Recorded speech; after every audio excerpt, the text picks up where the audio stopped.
Now I want to turn the next section over to Administrator Jackson to take us through the final portion of our agenda. Thank you. For such a great first attempt at our town hall. I think you can see by the smiles how pleased we are at the questions. And when we said we wanted to try something different, thanks to you and your staff, thanks to the JPAC for being willing to be with us in this moment and support that effort. So we're off to a wonderful start, and I think this has been a resounding success. On behalf of the council, I now want to thank everyone who has been engaged in the SEM modernization process, the submission of environmental matters, and there's been a trilateral process over the past year to review the SEM process and modernize it. And it has included a panoply of interests, whether that was through participation in a JPAC public session, whether it was through the submission of written comments on the SEM process, whether it was through letters to the council or other efforts. Your outreach efforts are truly appreciated. I am very, very pleased to end our meeting today, penultimate event, which is to announce that earlier today, the council decided to adopt the SEM Task Force Modernization proposed revisions to the SEM guidelines. So we have guidelines, we got a proposal from the task force, and we have decided to adopt that proposal in full. And further, the council also decided to support the SEM Task Force proposal for SEM process follow-up, something that we heard loud and clear from many of the interveners who submitted comments in one of the various means I mentioned. As you all know, the SEM Task Force was focused on increasing timeliness and transparency and accessibility of the SEM process.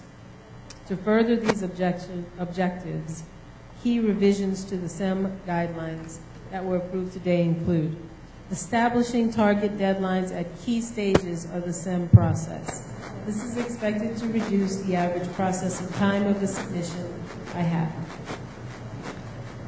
Providing that council explain its reasoning in writing in the event it issues a factual record decision that varies from Secretariat recommendations. And third, facilitating communication between potential submitters and the CEC experts of a party prior to a submission being filed, ensuring that access to the SEM process is fair and is done in a way where the person who has access to the process has the knowledge and tools so that they can use the process properly.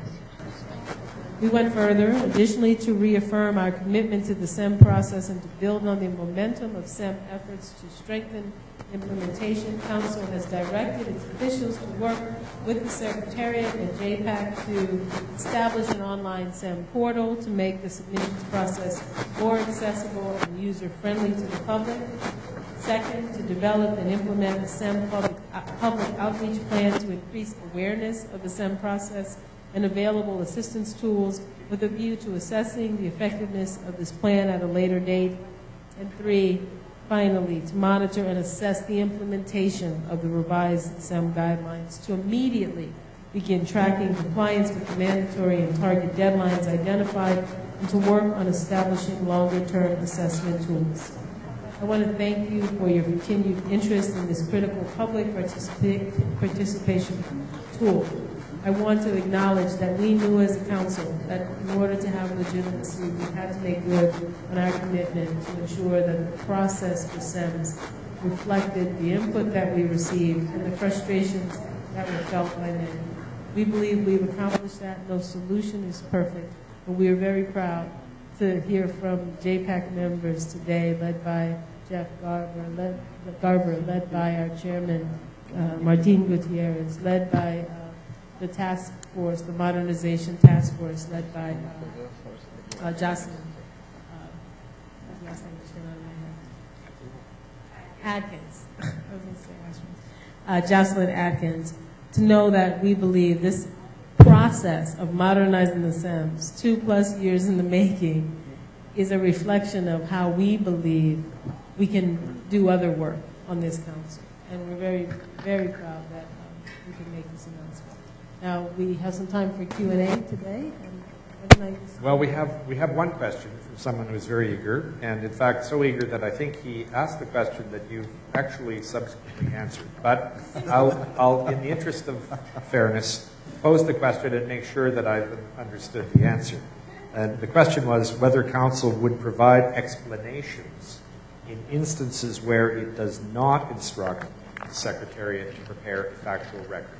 And that's from Raul Pacheco. Now, I don't know if that's clear, but that was the question. Yes, and thank you for the question, sir, and the answer is yes. The council has agreed that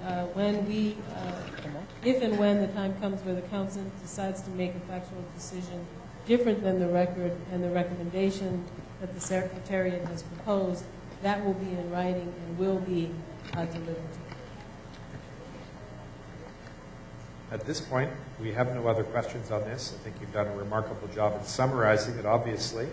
And with that, I think, over to you. Such a process with such a quick end, but so much hard work, and one that, for those of you who might be somewhat new to this more open format, is really a problem for us. And I just want to thank my fellow council members who have been adamant that this had to be done in order for us to meet our